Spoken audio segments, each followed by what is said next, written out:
신명기 18장입니다. 하나님께서 세우신 선지자, 하나님께서 세우신 일꾼에 대해서 나오고 있습니다. 1절부터 8절을 보면 레위인들에 대한 처우에 대해서 나옵니다. 그래서 하나님의 일꾼은 어떤 사람인가라는 것에 대해서 이야기를 하고 있습니다. 여러분, 이스라엘 백성들은 출애굽을 하여서 광야에서 지냈습니다. 이 광야에서 하나님은 밤에는 불기둥으로 그리고 낮에는 구름기둥으로 이들을 보살펴 주셨습니다. 그런데 하나님은 성막이라는 성전을 만들게 또 하셨죠. 불기둥과 구름기둥은 이 성막의 지성소 위에 있었습니다. 이 성막에서는 하는 일들이 참으로 많이 있었습니다. 이 성막에서 제사를 드렸습니다. 그래서 하나님은 이 성막의 일을 하기 위해서 레위인들을 선택하셨습니다. 성막 봉사를 위해서 선택된 이 레위인들은 그 직책상 제사장과 그리고 성막 봉사에 종사하는 일반 레위인으로 구분이 되었습니다. 그 중에 제사장은 아론의 후손들만이 될 수가 있었습니다. 이들 제사장들은 성막에서 하나님께 제사를 지내는 것을 전담했고, 그리고 재판장과 율법의 보관자로서 직무를 수행했습니다. 다른 레위인들은 제사장의 일을 보좌하고, 그리고 이스라엘을 율법을 그리고 교사로서 봉사하였습니다. 그런데 이들 레위인들은 성막 봉사와 그리고 백성들을 교육하는 데 전념하였고, 일반 생업에는 이렇게 종사하지 않았습니다. 그렇기 때문에 생계를 위한 분깃이나 토지가 그들에게 따로 주어지지 않았습니다. 그 대신에 레위인들은 백성들의 11조 그걸로 인하여서 생계를 유지했습니다. 그리고 제사장들은 이스라엘 백성들이 하나님께 바치는 예물과 그리고 제물 중에 특별히 제사장의 몫으로 생계를 해결하였습니다. 여러분, 이 같은 레위인들에 대한 처우는 이미 민수기 18장 8절에서 24절에서도 언급을 하였습니다. 그리고 모세오경을 통해서도 자주 강조를 하고 있습니다. 여러분, 레위인들과 제사장들의 생계가 보장되어야 한다고 거듭 강조하는 이유가 있습니다. 그것은 바로 레위인들이 이스라엘 백성들의 장자를 하나님께 바쳐야 하는 것을 대신했기 때문입니다. 다시 말씀을 드리면 이스라엘 백성들의 모든 초태생은 하나님께 구별하여 드려졌습니다. 여러분, 여기에서 하나님께 구별하여 드려졌다는 말은 짐승이라면 제물로 바치는 것이고, 사람의 경우에는 성막에서 봉사하는 그런 것이었습니다. 이 일을 레위인들이 대신하였고, 때문에 레위인들은 이스라엘 백성들의 장자의 대신이었습니다. 여러분, 레위인들은 이스라엘 백성 중에서 하나님의 것으로 구별된 그런 하나님의 일꾼들이었습니다. 따라서 여러분, 이들의 생계를 보장해 주시는 것은 곧 하나님의 일꾼된 자나 하나님의 말씀을 보존하고 그리고 전파하는 일에 전담해야 합니다. 그러할 때에 그 생계를 하나님께서 책임져 주신다라고 본문에서 말씀하고 있습니다. 여러분, 이처럼 레위인들은 철저하게 하나님께 이렇게 매여 있었습니다. 여러분, 그리고 하나님은 그들의 봉사에 대해서 그들의 생계를 완전히 보장해 주셨습니다. 따라서 본문은 하나님의 일꾼된 자가 자기 생계를 위해 일하지 않고 오직 하나님을 위해서 헌신하는 모습을 보여주고 있습니다. 그러므로 레위인들의 헌신을 통해서 우리는 하나님의 일꾼된 자의 헌신에 대해서 배울 수가 있죠. 본문에 나타난 이 하나님의 일꾼된 자의 그 헌신은 과연 무엇인가 한번 살펴보기로 하겠습니다. 여러분, 5절을 보면 하나님의 일꾼은 하나님을 섬기는 일을 합니다. 이는데 하나님 여호와께서 내 모든 지파 중에서 그를 택하여 내시고 그와 그의 자손에게 항상 여호와의 이름으로 서서 섬기게 하셨음이라 라고 그렇게 말씀합니다.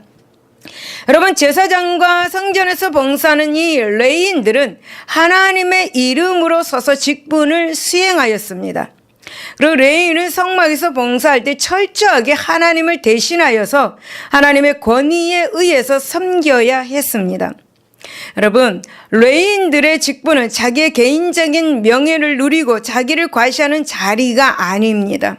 오직 하나님을 위해서 봉사하고 하나님의 영광을 위해서 섬기는 그런 자리인 것이죠. 물론 여러분, 이 일은 세상적인 일과는 비교도 안 될 만큼 정말 힘든 일입니다. 하지만 하나님 앞에서 가장 명예로운 일이기도 한다라는 거죠. 때문에 레위인들은 하나님을 대신하여 직무를 수행하는 동안에 하나님께서 레위인을 통해서 드러내시고자 하시는 일을 거부하거나 피해서는 안 되었습니다. 내가 못하니까 나 안 합니다. 이게 이렇게 해서는 안 되었다라는 거죠. 오직 레위인들은 하나님의 뜻을 살피고 또 드러내는 일을 맡은 자들이었습니다. 그러기에 레위인들은 자기를 죽이고 하나님을 드러내야 하는 그런 일을 해야만 했습니다. 아마 여러분, 레위인들이 성막에서 봉사할 때 겪은 어려움 중에는 개인적인 희생이 가장 큰 어려움이었을 것입니다. 여러분, 레위인들은 생계 문제가 자신의 능력으로 해결되는 것이 아니기 때문에 고통을 받았을 것입니다. 힘들었을 것입니다. 생활하기가. 하지만 가장 고귀한 분, 하나님을 섬기는 일에 있어서 자기 희생을 각오해야 하는 그런 일이었습니다. 그리고 하나님을 섬기는 가운데에 하나님께서 레위인들의 모든 문제를 해결해 주셨을 것입니다. 그러기에 여러분, 자기의 고민과 그리고 노력으로 그리고 문제를 해결하는 것보다 하나님을 의지하고 그리고 헌신하는 것이 그들의 해결 방법이었습니다. 레위인들은 하나님을 섬기고 하나님의 말씀을 보존하고 또 하나님의 말씀을 백성들에게 이렇게 가르치고 교육하는 그러한 거룩한 일은 하나님께서 레위인들에게 주신 엄청난 축복인 것이죠. 그런즉 하나님께서 맡겨주신 이 일을 잘 감당해야 하는 것은 바로 당연한 맡은 자의 의무였음을 우리는 알 수가 있습니다. 여러분, 우리는 이 신약에서 우리는 모두 다 레위인들입니다. 이 레위인들은 하나님을 섬기고 그분을 경배하는 삶을 살아야 하는 것입니다. 그래야 할 때 여러분, 우리는 하나님의 축복을 받고 우리의 삶을 하나님께서 책임져 주시는 것입니다. 여러분, 내가 무엇을 하려고 하면 잘 되지가 않습니다. 레위인들은 자기가 무엇을 하려고 하지도 생각하지 못했습니다. 왜냐하면 하나님께서 그들을 선택하여 주시고 레위인으로 삼아주시고 성막에서 일하는 것을 맡은 자였기 때문입니다. 그래서 세상 밖에 나가서 성막 밖에 나가서는 일을 할 수가 없었습니다. 아무리 어려워도. 여러분, 그래서 하나님께서 우리 이 시대의 이 레위인들 하나님이 책임져 주심을 믿으시기를 바랍니다. 전전긍긍하지 않아도 하나님께서 책임져 주십니다. 하나님께서 책임져 주신다는 것, 그것은 바로 우리가 기도를 해야 합니다. 여러분, 마음의 소원을 가지고 수요일도 나오고 금요철야도 나와서 기도하는 분이 있습니다. 그러다 보니까 결국 응답을 받는 모습을 보게 되었습니다. 여러분, 우리는 어디에 있든지, 집에 있든지, 밖에 있든지, 교회에 나와 있든지 하나님께 기도해야 합니다. 기도할 때에 하나님께서는 우리의 인생의 길을 책임져 주시고 여러분, 우리에게 풍족하게 살 수 있는 그러한 능력을 부어 주시는 것입니다. 할렐루야. 그리고 3절, 4절, 8절을 보면 하나님의 일꾼은 생계를 염려해서는 안 된다라는 것을 볼 수가 있습니다. 여러분, 제사장이 백성에게 받은 몫은 이러하니 곧 그 드리는 제물의 소나 양이나 그 앞다리와 두 볼과 위라 이것을 제사장에게 줄 것이요 또 내가 처음 거둔 곡식과 포도주와 기름과 내가 처음 깎는 양털을 내가 그에게 줄 것이니 그 사람의 몫은 그들과 같을 것이요 그가 조상의 것을 판 것은 별도의 소유니라 라고 그렇게 말씀을 하고 있습니다. 여러분, 이 세상에서도 왕의 신하로 일하는 자에게는 왕이 그 생계를 보장해 줍니다. 하물며 왕의 왕된 하나님의 일꾼으로 헌신을 하는데 하나님께서 그 생계를 여러분 보장해 주시는 것이죠. 믿습니까? 여러분, 본문을 보면 하나님께서는 하나님을 위해서 헌신, 봉사하는 레위인들의 생계를 보장해 주셨습니다. 여러분, 본문에서 제사장과 레위인들이 받을 몫이란 바로 제사장이나 레위인들이 당연히 취해야 할 그런 정당한 권리라는 그런 의미를 가지고 있습니다.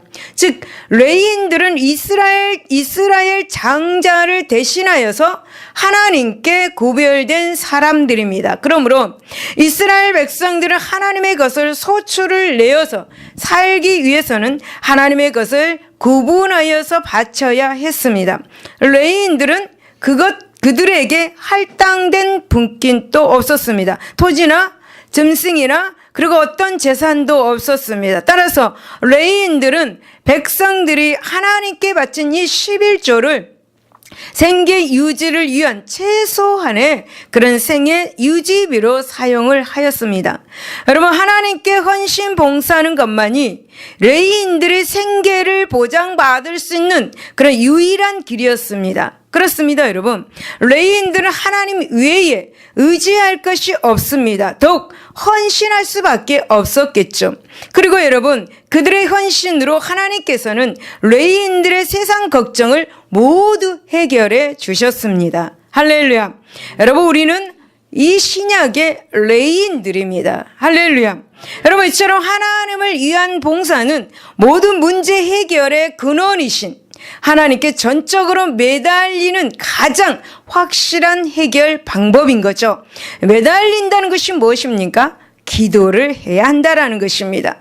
그러므로 여러분, 하나님의 일꾼된 자는 그 무엇보다도 하나님께 헌신 봉사해야 하는 것입니다. 그럴 때 여러분, 하나님께서 세속의 번민을 해결하여 주시고 축복하여 주시는 것입니다. 사랑하는 여러분, 하나님의 일을 하는 자에게는 하나님의 특별한 보호와 그리고 축복이 있습니다. 그것이 때로는 물질적인 것이 될 수도 있습니다. 그것이 때로는 정신적인 것이 될 수도 있습니다. 하지만 여러분, 분명한 것은 하나님께 헌신하는 자가 잘못되어 실패하는 일을 결코 없다라는 사실입니다. 할렐루야. 여러분, 사랑하는 여러분, 오늘 하나님 앞에서 헌신을 다짐하는 성도 여러분, 레위인들을 돌보신 하나님의 은총이 저와 여러분들의 은총이 된다는 사실을 정말 깨닫기를 예수 이름으로 축원을 드립니다. 여러분, 9절에서 22절을 보면은 주술 금지와 선지자의 제도에 대해서 나오면서 하나님께서 선지자를 세우셨다라는 것을 우리에게 알려주고 있습니다.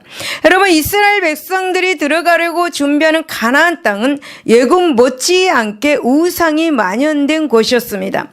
그 중에서도 지금 본문에서 언급하고 있는 것은 주로 우상 숭배 시에 나타나는 현상들입니다. 그 현상들이 뭡니까? 점술, 강신술, 요술 등 주술적인 것들입니다. 여러분, 사실 고대 사이에서 여러 가지 형태의 주술이 이렇게 성행했습니다. 고대 가나안을 비롯해서 주변의 그 국가들은 정말 중대사를, 점술가를 통해서 도움을 얻어서 결정을 하기도 하였습니다. 심지어는 여러분, 주술가가 주술의 힘을 빌어서 왕의 자리에 앉기도 하였습니다. 여러분, 로마 그리스 시대에도 점술이 굉장히 성행했습니다. 오늘날도 미신적인 작태가 여전히 잔조에 있는 것을 볼 수가 있죠. 여러분, 세상 사람들이 어쩌면 미래에 대한 그 불안, 그리고 호기심으로 인해서 유한한 인간이 그 미래를 내다본다는 점술가들을 의지하게 되는 것, 당연한지도 모르겠습니다. 하지만 여러분, 하나님의 백성으로서 할 것은 결코 아니다라는 사실을 기억하시기를 바랍니다. 여러분, 하나님께서는 이스라엘 백성들에게 가나안 땅에 들어가서 이 같은 주술에 빠진 자가 있다면 용납하지 말라라고 그렇게 경고하셨습니다. 여러분, 모세는 이러한 하나님의 뜻을 받들어서 가나안 7족속이 가나안에서 쫓겨날 수밖에 없었던 그 이유를 여러분 말하였습니다. 그것이 바로 무엇인가? 바로 곧 제약이 주술적인 행위에 있었음을 지적을 하였습니다. 여러분, 물론 가나안은 여러분 하나님께서 이스라엘 백성들에게 기업으로 주신 땅입니다. 따라서 가나안 그 원주민들이 이 우상 숭배에 인해서 쫓겨나야 했다는 이 모세의 설명을 어떻게 보면 맞지 않는 것 같기도 합니다. 그러나 여러분, 이스라엘 백성들이 이전에 예굽으로 가기 전에 가나안을 차지할 수도 있었습니다. 하지만 하나님께서 허락하시지 않았는데 예굽으로 내려갔습니다. 이때 하나님께서는 가나안이 아직 악이 관영치 않습니다 라고 그렇게 그 이유를 밝히고 있는 것이죠. 여러분, 하나님께서는 가나안을 이스라엘에게 주셨습니다. 하지만 가나안 이 원주민들이 스스로 죄악을 저질러서 쫓겨나갈 수밖에 없을 때까지 하나님은 기다리고 계신 것이었습니다. 그리고 여러분, 그 기간 중에 하나님께서는 택한 이스라엘 백성들을 연단을 하였죠. 광야에서 40년 동안 연단을 하셨습니다. 이제 가나안 입성을 목전에 둔 이 마당에 가나안에 들어가서 가나안 원주민들의 풍속을 따른다면 그동안 여러분 40년 광야에서 연단받은 것들을 수포로 돌아가고 말 것입니다. 때문에 하나님께서는 이스라엘 백성들에게 가나안의 원주민들의 습관이 된 이 풍속을 따르지 말라고 강력하게 경계를 하고 계시는 것입니다. 대신에 하나님의 말씀에 의지하여 살되 그 삶의 지표가 될 하나님의 말씀을 전달할 자로 선지자를 세우시겠다고 약속을 해 주셨습니다. 그러므로 여러분, 선지자는 주술가처럼 스스로 미래를 알 수 있다고 자처하는 예언자가 아니고 하나님께서 직접 세우신 하나님의 대언자다라고 그렇게 말씀을 하고 있는 것입니다. 때문에 선지자는 하나님의 말씀만을 선포하는 그런 하나님의 사자인 것으로 우리는 생각할 수가 있는 것입니다. 그러므로 여러분, 우리는 본문을 통해서 가나안 원주민들이 신봉하는 이 주술과 대조되는 하나님의 말씀, 그리고 여러분 점쟁이와 대조되는 이 하나님의 대언자에 대해서 살펴볼 수가 있습니다. 그렇다면 선지자의, 하나님께서 세우신 이 선지자의 사역이 무엇인가 한번 살펴보도록 하겠습니다. 여러분 18절을 보면 이 하나님께서 세우신 선지자는 하나님의 말씀을 대언하는 선지자다라고 그렇게 말씀합니다. 내가 그들의 형제 중에서 너와 같은 선지자 하나를 그들을 위하여 일으키고 내 말을 그 입에 두리니 내가 그에게 명령하는 것을 그가 무리에게 다 말하리라 라고 그렇게 말씀합니다. 여러분, 내 말을 그 입에 두리니 내가 그에게 명령한 것을 그가 무리에게 다 말하리라 라는 이 말씀은 바로 선지자의 정체성을 나타내는 단적인 말입니다. 선지자의 역할이 무엇인지를 극명하게 보여주는 근거가 되는 것이죠. 여러분, 선지자는 반드시 하나님께서 그 입에 두신 하나님의 말씀을 백성들에게 고하는 하나님의 대언자들입니다. 때문에 이 선지자는 하나님의 말씀을 통역하는 자요, 하나님의 말씀을 백성들에게 전달하는 전달자였습니다. 여러분, 당시 가나안의 주술가들도 이 신들의 말을 대언한다고 자부했습니다. 그들은 신들의 말을 인용하여서 말하기도 하였습니다. 그리고 여러분, 신들로 하여금 직접 말하게 한다고 하여서 이상한 소리를 그렇게 지르기도 하였습니다. 하지만 여러분, 주술가들이 하는 말을 가만히 들어보면 그 허구성이 너무나 잘 나타나고 있습니다. 다시 말하면 신의 소리를 대신한다는 이 말들의 대신한다는 이 자들의 말들을 가만히 한번 우리가 들어보면은 어떻습니까? 예를 들어서 복채를 내야 된다. 내가 너에게 이렇게 기도해 줄 테니까 너는 이 기도의 대가를 내야 된다. 봉투를 내야 된다. 봉투를 내어서 그를 기쁘게 해라. 막 이렇게 말하잖아요. 그렇죠? 네. 그런 말들을 예로 들 수가 있습니다. 그러면 우리가 생각할 때에 이거는 주술가가 신봉하는 신의 소리는 아닐 것입니다. 어떻게 생각하세요? 어떻게 생각하십니까? 여러분, 하지만 하나님의 말씀을 전달하는 이 선지자는 철저하게 하나님의 말씀을 전하는 자입니다. 여러분 혹시 점쟁이 한번 가봤나요? 한 번도 안 가봤죠. 옛날 분들은 많이 이렇게 가본 걸로 기억이 돼요. 옛날에 제가 직장 생활할 때 나보다 훨씬 나이 많은 그 언니가 있었는데 저한테 그러는 거야. 우리 점쟁이 집에 한번 가보자. 그분은 시집을 못 갔어요. 그 저한테 점쟁이 나 가는데 같이 가자 그러더라. 아 저는 그런데 안 가요. 그랬어요. 그때 교회를 안 나가고 쉬고 있는 그런 상태. 저는 초등학교 5학년 때부터인가 초등학교 몇 학년 때부터 교회를 나가기 시작했는데 그때 당시에는 직장 생활 하다 보니까 교회를 못 나가게 방학 중이었어요. 근데 그분이 저한테 점쟁이 집에 가자 그러더라고요. 내심 속으로는 나 하나님의 자녀인데 한번 가볼까? 왜? 너 하나님의 자녀인데 여기 왔어. 이 말을 듣고 싶었어요. 어떤 분들은 그런다잖아요. 나한테 오지 말고 교회 가라고 이렇게 말한다 그러잖아요. 점쟁이가. 안 들어봤습니까? 안 들어봤나 보죠? 네. 그렇습니다. 그렇더라고요. 그래서 저는 지금까지 한 번도 근데를 가본 적이 없고요. 지금까지 한 번도 제 기억에는 세워진 우상에 절한 적이 없어요. 제사라고 절한다? 이거 한 번도 해본 적이 없어요. 옛날에 부모님들은 많이 시켰잖아요. 명절 때 세배, 상 차려놓고 이런 거 막 시켰잖아요. 근데 저는 그 한 번도 해본 적이 없어요. 네. 앞으로도 여러분 정말 하지 마시기를 바랍니다. 네. 내가 시집을 갔을 때 혹시나 예수를 믿지 않는 가정에 갔을 때 좀 절하라 그래도 하지 마시기를 바랍니다. 하나님이 제일 싫어하는 것 우상 숭배입니다.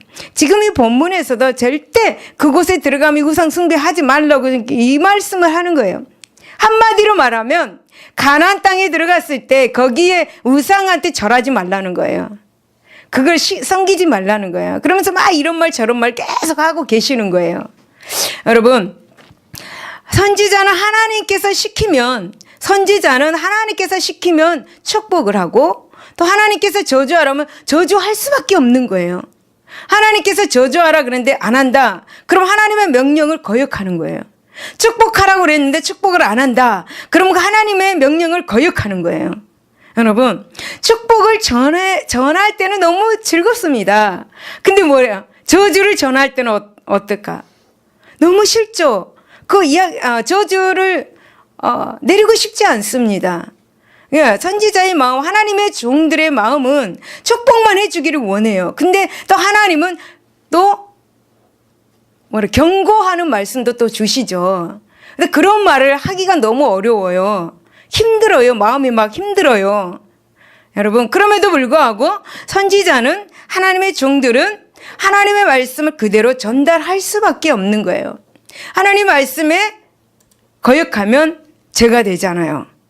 그렇기 때문에 선지자는 자기를 위한 말을 할 필요가 없었고 자기 자랑을 늘어놓을 수도 없었고 오직 여호와 하나님의 말씀만을 그 입에 담아서 충실하게 전달하는 것이었습니다. 오늘날의 하나님의 종들, 선지자들, 하나님이 원하시는 말씀을, 하나님이 뜻이 있는 말씀을 전해야 되는데 그렇지 못하는 사람들이 많이 있다라는 거죠. 그것에 대해서 우리는 분별하며 신앙생활을 해야 될 줄로 믿습니다. 두 번째 보면 19절입니다. 하나님의 이름을 선포하는 사람은 바로 선지자입니다.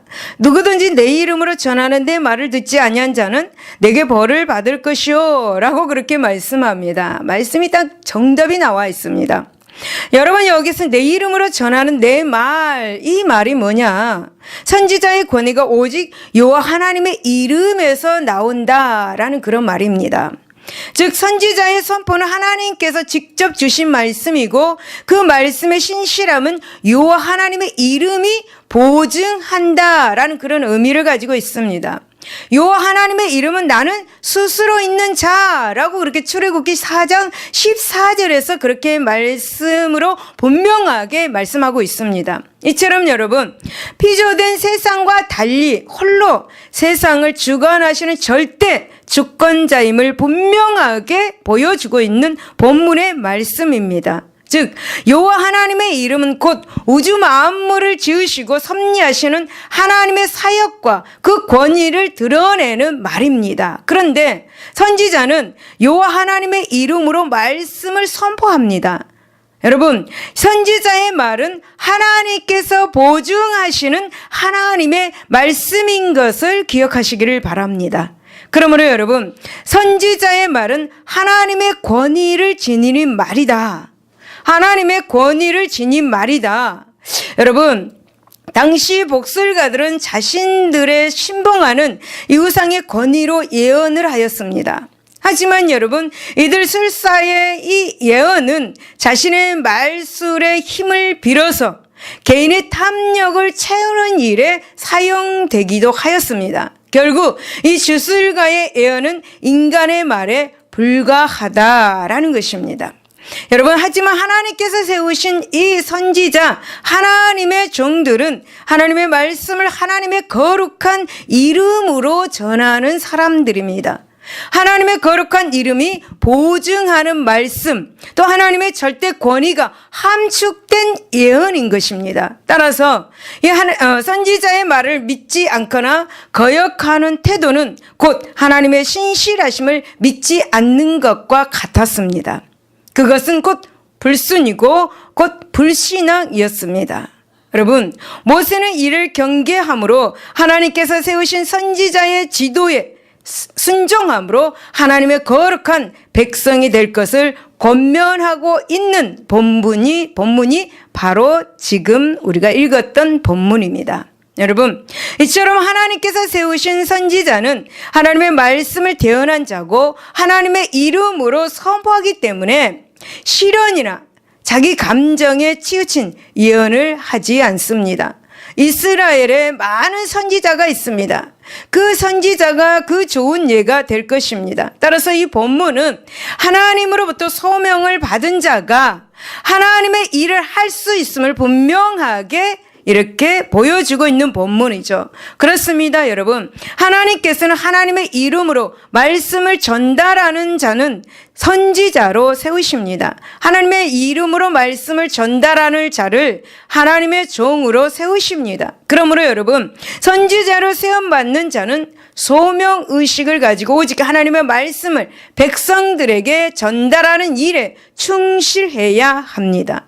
그 외에 자기 이익을 추구하거나 그리고 명예나 권력을 추구한다면 이방의 점술가와 다른 것이 없어지는 것을 우리 기억해야 합니다. 그런즉 여러분, 오직 하나님의 말씀만이 살아 움직이는 신앙 공동체를 만들어가는 저와 여러분들이 되시기를 예수 이름으로 축원을 드립니다. 할렐루야, 할렐루야. 기도하겠습니다.